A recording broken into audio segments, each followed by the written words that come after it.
Subiri hapo hapo. Hebu leo tupate chakula cha moyo. Ijumaa karimu, Ijumaa mubaraka. Hebu tumsikize Sheikh maneno yake yanasema. Nabii Idrisa anatolewa roho yake, Israeli anairudisha. Anamwambia nimemwomba Allah arudishe roho, nikuulize jambo moja.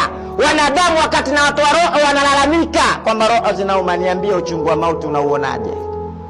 Akamwambia uchungu wa mauti, maumivu ninayoyapata ni kama vile mnyama aliyoko mzima ukaona mchuna zile ngozi zake. Akamwambia toka nianze kutoa roho za viumbe sijatoa roho polepole kama nilivyokutoa wewe. Mimi nawe tutatolewaje? Wazinifu wakubwa sisi, dhulma wakubwa sisi, waongo wakubwa sisi, hatuna haja ya dini sisi, Uislamu tunauona si chochote sisi, roho zetu mabwana zitatolewaje? Mlete Isa, Maryam mama yake anakufa juu ya mzike wake, kwa kuwa alikuwa na uwezo wa kurudisha roho, airudishe kwa uwezo wake. Akamwambia mama, ni kwa mambo mawili, kwanza nikusikie wapi, jambo la mwisho nataka kujua uchungu wa mauti unauonaje. Akamwambia mwanangu, uchungu wa mauti kama majabali mawili, moja limetoka juu, moja liko chini, alafu mimi nimewekwa katikati, ile majabali yanakutana yakisagana, mimi nikiwa kati.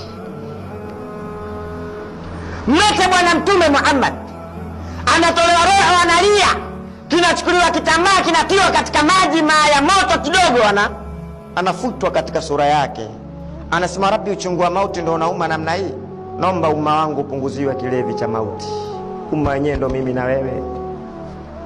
Hatuna haja ya dini mabwana, turudini kwa Allah subhanahu wa ta'ala. Kama ulishafanya maasi, tubia, nadamu tauba, kule kujuta ni kutubia. Dalili za kiyama tayari mabwana.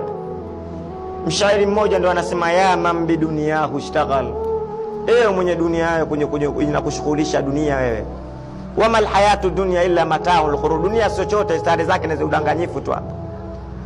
Ya man gharrau tulul amal, ewe mwenye kudanganyika na urefu wa matendo, mahela, kila unaposikia kuna ekeza hela umeweka, chaneli ya pesa upo, mashamba wewe, magari wewe, kila kitu umewekeza.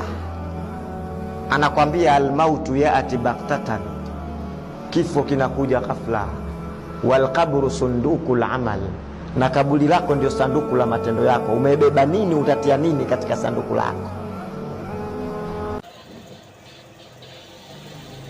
Nitakie Ijumaa ile kwa njema. Siku moja tunapata chakula cha moyo.